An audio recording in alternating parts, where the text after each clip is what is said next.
പടച്ചവനെ, ഇന്നത്തെ പെണ്ണുങ്ങൾ പ്രസവിച്ചു കഴിഞ്ഞാ നീ ആലോചിച്ച് നോക്ക്, നിന്റെ ഭാര്യ ഗർഭിണിയായപ്പോ അനങ്ങരുത്, ബെഡ് റെസ്റ്റ്, കടന്നോ, തിന്നാനുള്ളത് അവിടെ കൊണ്ടുവരും.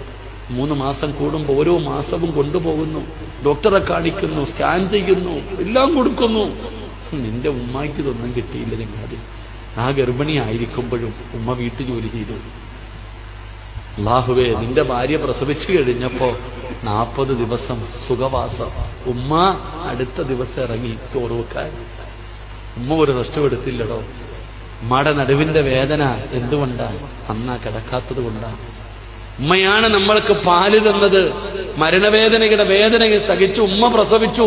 ഉമ്മനെ നോക്കാൻ, എന്താ പറയാ, പ്രസവിച്ച് കിടക്കുന്ന ആളെ നോക്കാൻ ആളില്ലായിരുന്നു. ഉമ്മ ഇതെല്ലാം ഒറ്റയ്ക്ക് ചെയ്തുകൊണ്ട് നടന്നു. പരാതിയില്ല. ഉമ്മ പട്ടിണിയാണെങ്കിലും നിന്നെ ഉമ്മ പട്ടിണി കിട്ടിട്ടില്ല. നമ്മളൊന്ന് കരഞ്ഞ ഓടി വരും എന്റെ മോനെ എന്ന് പറഞ്ഞിട്ട് ഓടി വന്ന് കെട്ടിപ്പിടിച്ച് നമ്മളെ പാല് തന്നു പോറ്റി വളർത്തി നമ്മുടെ ഉമ്മ. അതാണിവിടെ ഉമ്മ. വാപ്പായ്ക്ക് വിലയില്ല എന്നല്ലട്ടാ, ഉപ്പാന് വിലയില്ല എന്നല്ല. വാപ്പ ആരാ പഠിക്കണം നമ്മൾ, ഉമ്മ ആരാ?